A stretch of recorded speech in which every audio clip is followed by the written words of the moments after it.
जैसा कि आप सभी को मालूम भी होगा कि कार्तिक मास की शुक्ल पक्ष की एकादशी को देव उठनी एकादशी कहते हैं। ये साल की सबसे बड़ी एकादशी होती है। चलिए जानते हैं देव उठनी एकादशी पर किस प्रकार से अपने देवों को उठाना चाहिए। यूँ तो दोस्तों, देव उठनी एकादशी पर हम सभी अपने देवों को अपने अपने तरीके से उठाते हैं, लेकिन ये सिंपल तरीका है। अगर आप इस तरह से भी अपने देवों को उठाते हैं तो आपके द्वारा की गई पूजा सफल होती है। तो चलिए जानते हैं कैसे अपने देवों को उठाना चाहिए। तो जहाँ पर आपने अपने देवों की आकृति बनाई है, यानी कि जहाँ पर आपने देवों को उठाने की एक आकृति बनाई होगी दीवार पर, वहाँ पर आप एक आसन बिछाकर बैठ जाइए और एक लोटा जल वहाँ पर रख लीजिए।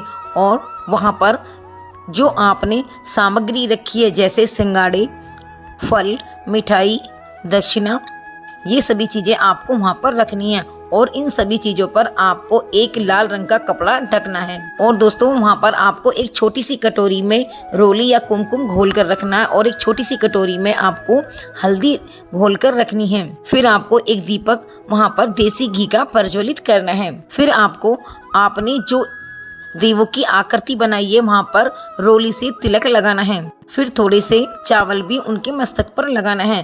फिर उसके बाद आपको एक छोटी सी प्लेट पर अपनी उंगलियों की सहायता से उसे बजाते हुए ये गीत बोलना है।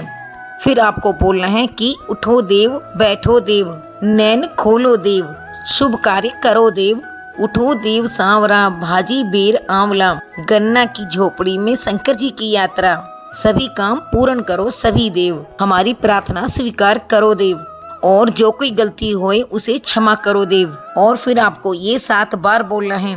उसके बाद आप थोड़े से अपने हाथ में पुष्प लेकर फिर उन्हें अपने माथे से लगाकर और क्षमा प्रार्थना करते हुए अपने जहाँ पर अपने देव बनाए हैं वहाँ पर छोड़ देने हैं। और फिर आपको जो हल्दी आपने घोल के रखी थी उन चीज़ों पर आपको छींटे लगाने हैं हल्दी के, जो आपने उनके समक्ष रखी हैं। और फिर सभी छोटी बड़े देवताओं के नाम लेते हुए क्षमा प्रार्थना करनी है। तो दोस्तों, इस तरह से आपको अपने देव उठाने हैं। तो दोस्तों, इस तरह से देव उठाने पर आपके सभी मनोरथ पूर्ण होते हैं, सभी कार्य पूर्ण होते हैं। तो फिर उठाइए इस प्रकार अपने देवों को, और इसी प्रार्थना के साथ कि आपके देव आपका शुभ मंगल करें। फिर मिलती हूँ एक नए टॉपिक के साथ। तब तक के लिए राधे राधे, जय श्री कृष्णा।